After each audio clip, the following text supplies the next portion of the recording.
Businesses tend to focus on revenue, profits, and getting loyal customers. But how about healthy workplace culture?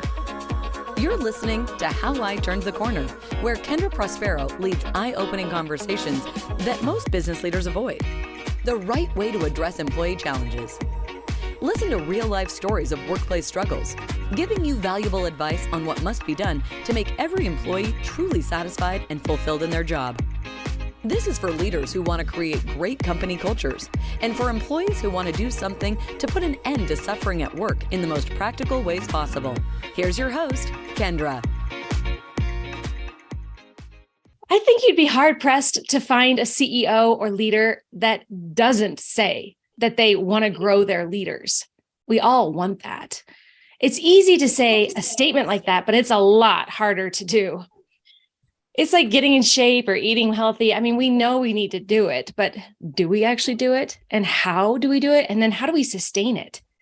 Well, Vikas Khorana, the president, co-founder, and CTO of Ntooitive Digital based out of Las Vegas, is growing his leaders for real.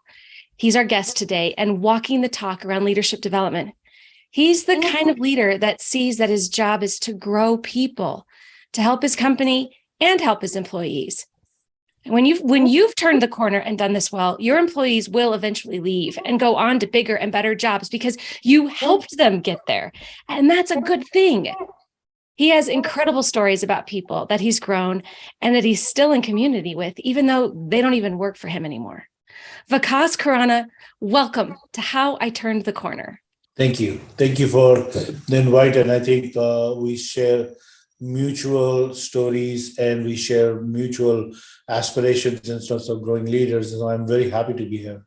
Thank you so much. So I would love to start off by having you retell me the story of Laura from LA, the gal that you brought in. Tell us that journey of what this was like, how you grew her. Absolutely. I think Laura is definitely one of them. I think what we have done at Ntooitive is, as we started on this journey, our goal was to give newcomers a break in terms of wanting to be part of the workflow field and looking at these people in terms of a growth standpoint and looking at them saying, okay, if you come in, what kind of a management style are you looking for? And in the old days, you were told what to do. And what we are looking for is people who will actually take initiative. So our interview process is less about what the person knows. It's more about the personality of the person and wanting to be a leader, wanting to take initiatives, wanting to belong to something bigger than what they have done so far.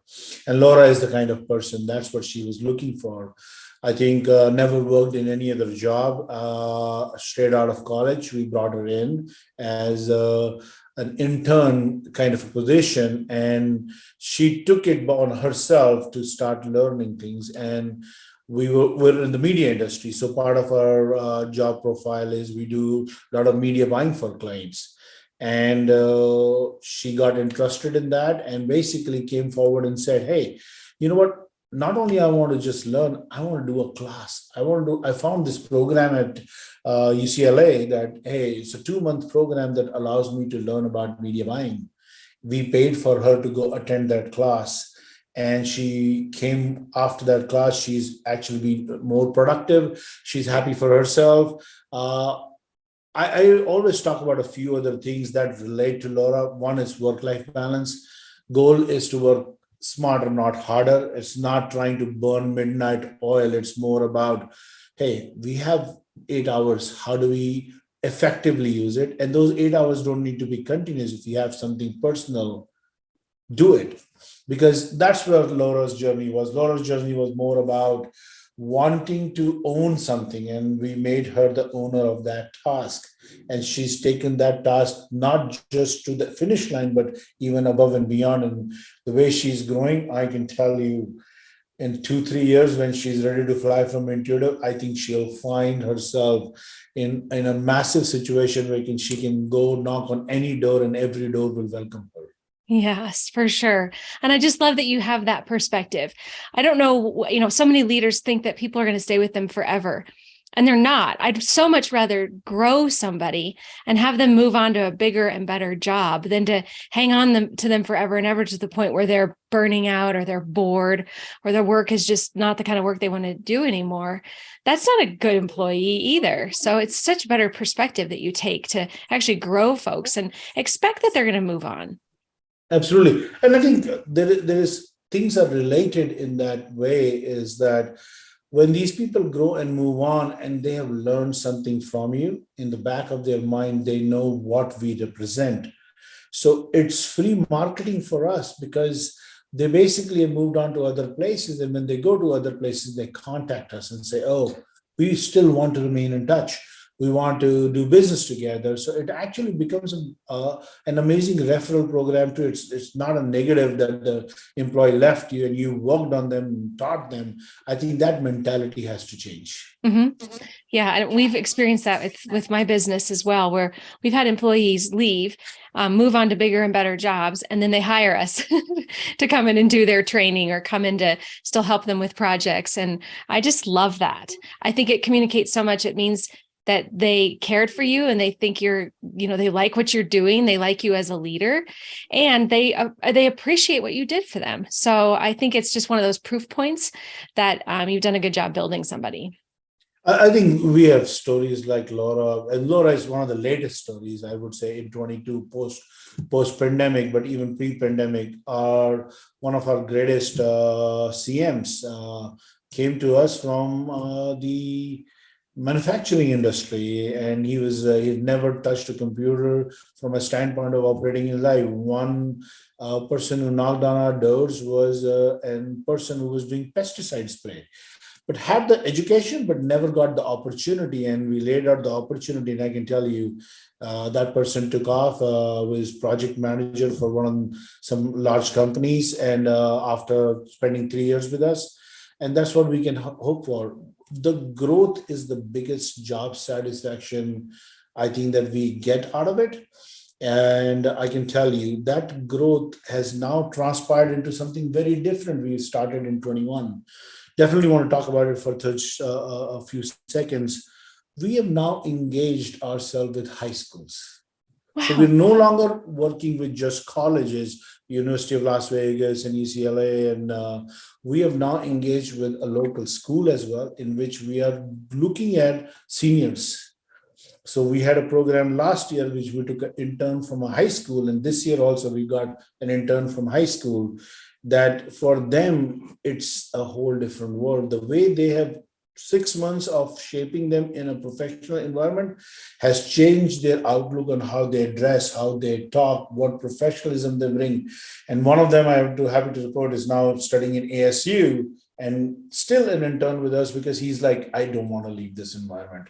This has been just an amazing journey. The other person who joined us this year is having an unbelievable time understanding a professional environment, because he will never get exposed to that for another 4 or 5 years, how much longer his education is going to be. So that actually has brought some new perspective to us, that we can go in high school levels too, not just in colleges. Mm-hmm. Oh, that's amazing.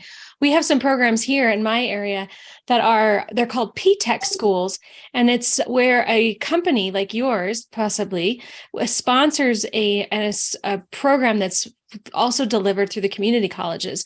And so they the high school kids end up with a diploma and an associate's degree and work experience all through this program. And it's really taken off here.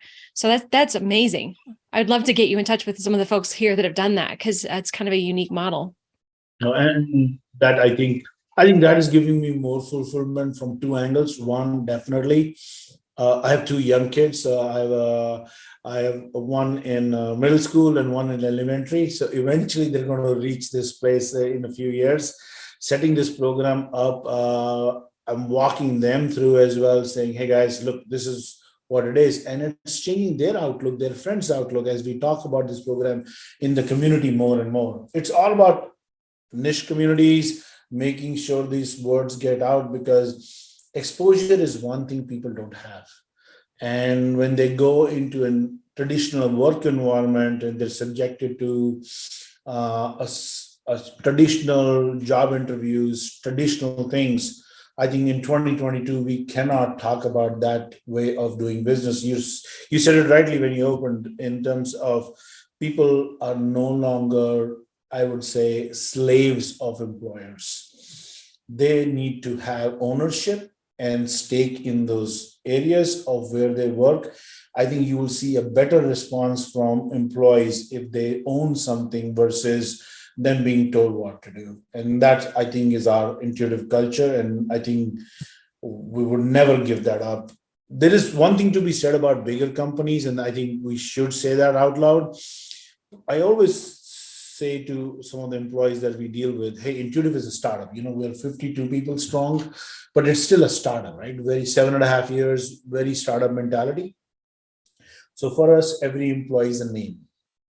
As you grow and bigger company, from name, when you go into companies like Google and Twitter and all these big companies, you become a badge number. And you're no longer the cultures in, as the organizations go bigger and bigger, it becomes more departmental culture. It's not the company culture. And that's where I think we are seeing some of these loose balls in which hiring and firing is happening. Even though Facebook founders said very clearly, it's my responsibility, the buck stops at me. Well, what the buck doesn't stop at him when he fired 10% of his employees, when those people have to go figure out how to feed their kids and how to figure out how to buy Christmas presents. The buck didn't stop at him. He does not understand the consequences of hiring without figuring out where the business is. And that's where I think the biggest challenge in today's hiring process is. When we hire a person, we look at the future, how we are putting business together, how our sales is becoming effective. Now, obviously, things can change, but you have to keep those things in mind. When companies hire and they are just employee numbers instead of actual people, we're seeing that hiring is happening and they're not letting go sometimes because of the workfare environment. Or there's less people to hire. Well, let's just keep them on the staff. Well, certainly now everybody's letting go of the additional staff that they hired because of government programs that were there, or whatever might be the situation.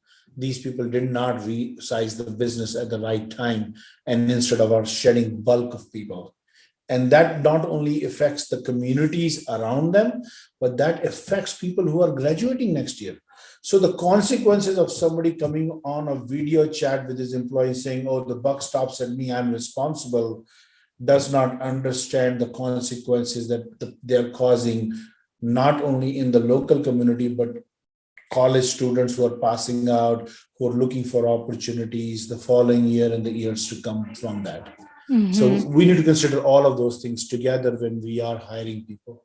I think that's great. And I think another point that you bring up that I want to highlight is that when coming back to your high schoolers and bringing those folks in, you're not only exposing them to a work environment and teaching them about what it means to be a professional, you're also giving the future employers a gift for them, because now they have been taught how to have a job.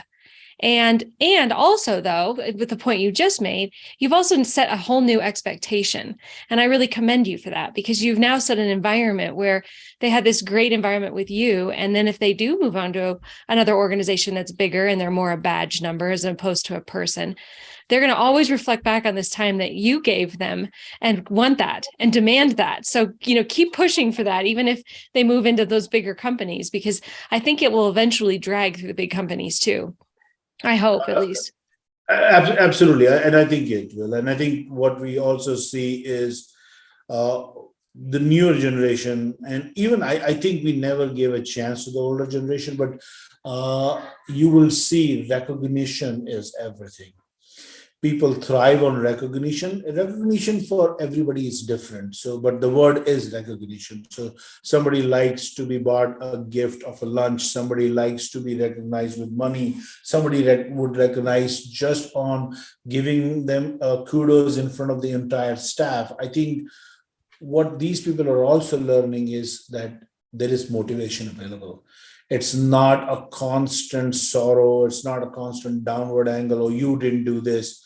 Will they mistake mistakes? Absolutely. Rookies will always make mistakes, but understanding the mistakes can be made, and understandings and putting systems for them to learn from their mistakes is what the culture needs to be, instead of beating them down always and saying, oh, you did this wrong, which is what I think. If we talk about 5 or 10 years back, I think the culture was very different.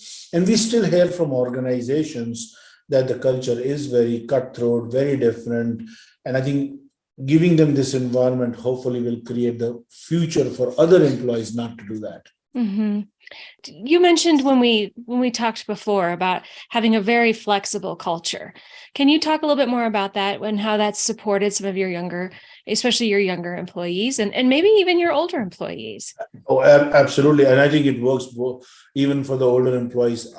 I'll give you an example. I think after COVID, we've all learned. So one of the things we have done immediately is, hey, even as they have come back, it's 1 day of choice of work from home if they want to. Not everybody takes it, which is the surprising part.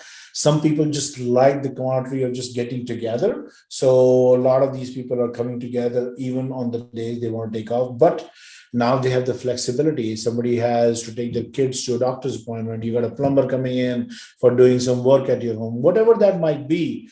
It gives them that flexibility.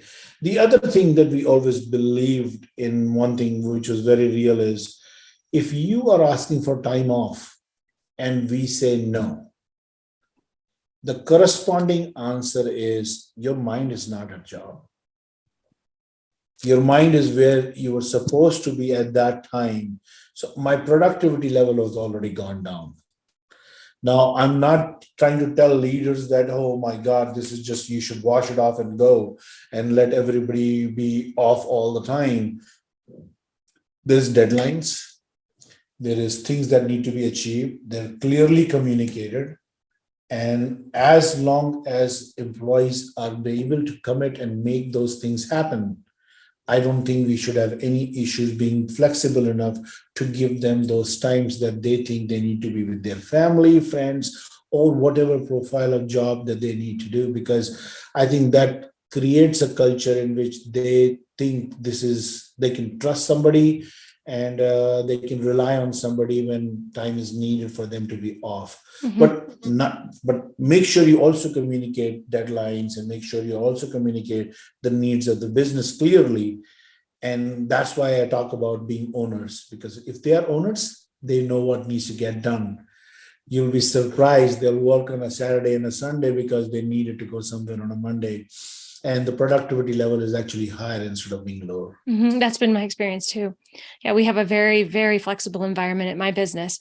I don't know where anybody is right now. I don't even know where they're located in some cases, because they just go wherever they feel like, but they get the results, they get the work done. Have you always been like this as a leader, or did you have to go through some work to get to this point? Okay. Oh, a lot of work. I would say a lot of work. I think leadership for me has been a constant learning battle. I've made my own mistakes. I just have to admit those.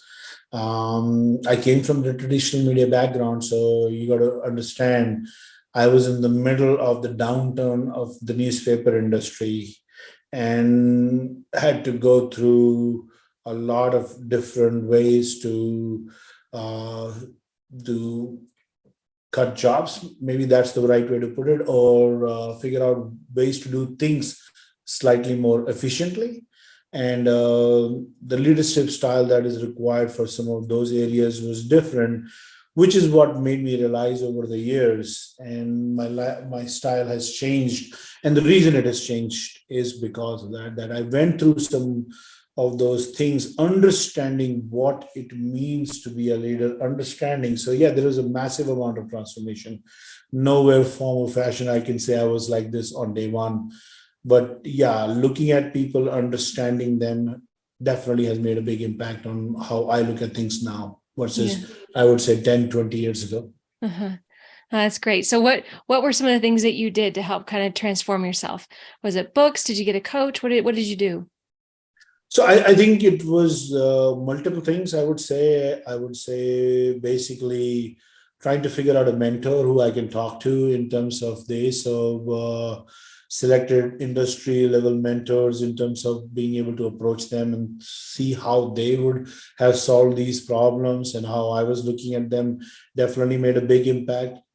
And my biggest connection, even early on, even when early on, was always connection with the employees themselves. I would say that always stayed with me. I think that connection was always there. It's just I never utilized it in a different way till later on in my life. What I mean by that is I would always sit with them at lunch. I would always sit with them and understand their difficulties. But before I could figure out how to solve their difficulties, my always focus was how to solve for the business. And few things led to me making changes that I could solve their difficulties, that automatically led to business resolutions, started making my thinking change that if I just focus on fixing them and helping them, I think the business will take care of itself. And it did. It was, that's where I think and there was multiple touch points in that journey on how that happened.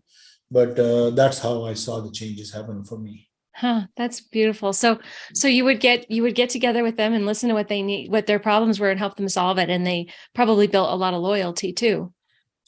Yeah, and I think initially it was not the case because they saw me as a threat, because my understanding could have led to a weakness, and basically just trying to get the job done. And as it changed for me, and I can attest on multiple people now, I literally had to pick up myself, walk to their office, and apologize to them in their face and say, it was a learning curve for me. If I would have done this way, and I think I can tell you some of them are still with us, and some of them who left me because of the reason, I wish I could apologize to them. But I think that was a learning curve for me internally, and change in my leadership, which I'm very proud of. I think working with UNLV students now for the last 5-6 years, working with a lot of interns, giving a lot of new people a chance has opened that door for me. Mm, that's great. Yeah, I have this sign behind me that says, I am not the leader I need to be a year from now, but I will grow. So, That's a good one. you just never know what you're going to hit and what mindset challenges you're going to have. And I find a lot of leaders who don't feel comfortable with that kind of flexibility and don't feel like they can do that really have a lot of issues around trust. And when they can start trusting their employees more, it just creates this safety for everybody, and then work does still get done, and then it enhances the trust. Absolutely. I think there's cliche terms in our society these days. Some of them are open door policy. Every organization uses that word. Yeah, I know.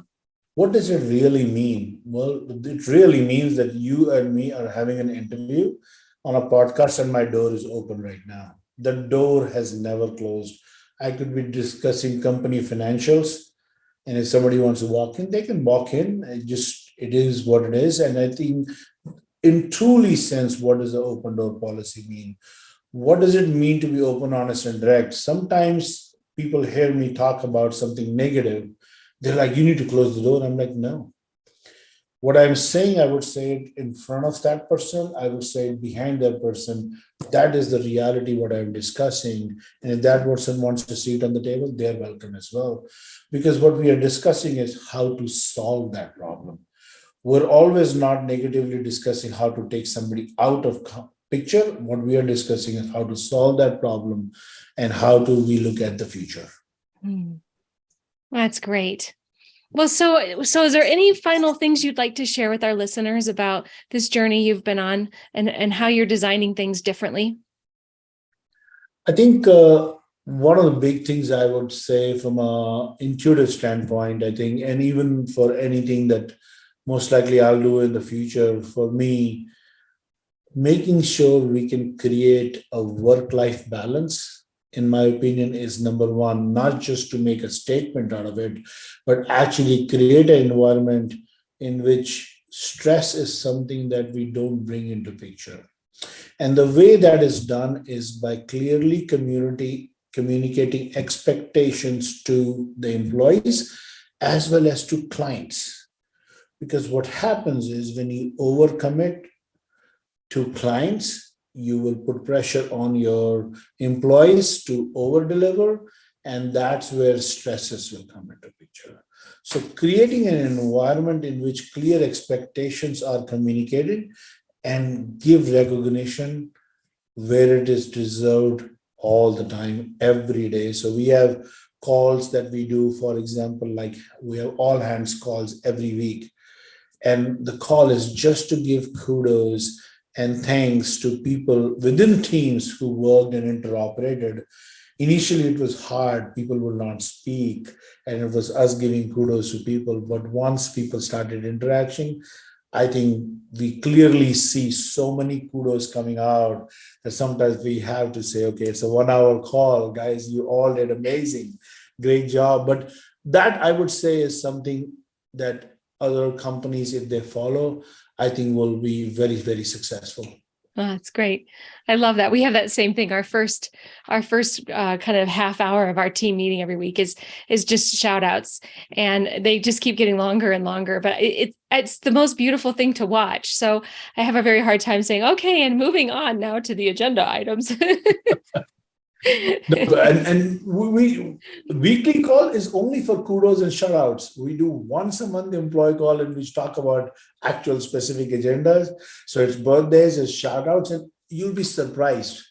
By the end that shout outs and kudos are done, they've actually covered the entire agenda. They've talked about every single project, whether it's internal or with clients that we are doing.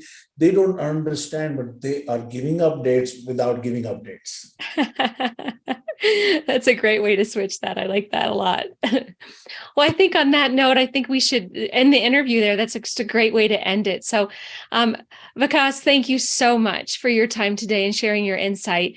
We really appreciate it. And I know this is going to be helpful, and I hope open some minds up around continuing to have that more flexible culture, as well as, thinking a little bit more about truly growing leaders and walking that talk. So thank you so much. Thank you for having me. Absolutely.